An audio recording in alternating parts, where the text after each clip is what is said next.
When federal agents shot and killed 37-year-old Alex Peyi in Minneapolis on Saturday, officials said he approached agents with a handgun intending to massacre them.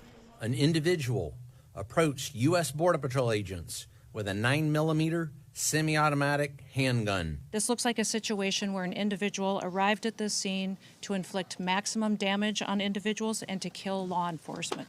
But a Times analysis of video footage from the scene and the moments when two officers opened fire clearly contradict federal government statements. Peyi does not appear to pose a threat to agents. In fact, at several critical junctures, he's outnumbered and under their control. Here are the key moments that reveal what happened. We see Peyi walking about filming a group of protesters who are speaking with a federal agent. He's holding a cell phone in one hand. The other hand is empty. It's just over 30 seconds before the shooting when a protester is pushed to the ground. Peyi steps between her and the agent who'd shoved her, briefly putting his hand on the agent's waist. The agent pepper sprays Peyi's face. We can see Peyi is still holding his phone in one hand, while holding his other hand up to protect himself against the spray. Contrary to statements by federal officials, he's made no threatening movements towards agents. Peyi, who had a firearms permit, carries a gun holstered on his right hip. But he doesn't reach for it, and it appears agents are unaware the gun is even there. He reaches toward the protester, apparently trying to help her up, while agents begin grabbing him from behind. He tries to pull away, and again, he makes no threatening movements towards the agents. But agents pull him backwards and force him to the ground. Then, shots ring out.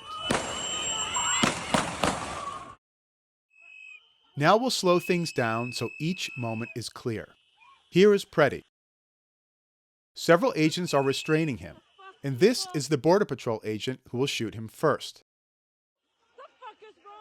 This appears to be when agents first notice that Peyi is carrying a firearm and yell that he has a gun.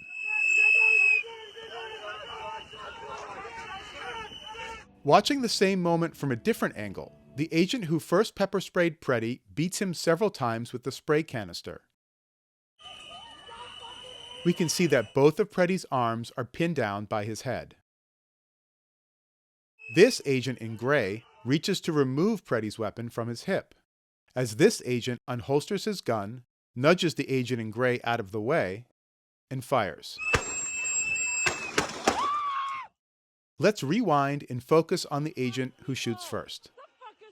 Just seconds before he fired, he was facing away from Peyi and focusing on an entirely different situation as he tries to spray a nearby woman with an irritant. The spray appears to malfunction and the agent turns as he adjusts it. That's when someone yells that Peyi has a gun. And around 5 seconds after fully turning his attention toward Peyi, the agent draws his weapon and shoots. His arm visibly recoils at the first shot. The firearm has clearly been removed from the scrum when the first shots are fired toward Peyi at close range. The officer who disarmed Peyi can be seen reacting to the sound of the first shot, looking back toward the skirmish.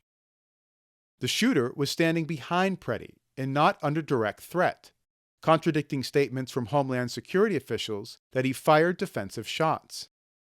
He also has a vantage point to see the gun pulled from the scene, but it's unclear if he did, and whether he thought a weapon was still on Peyi.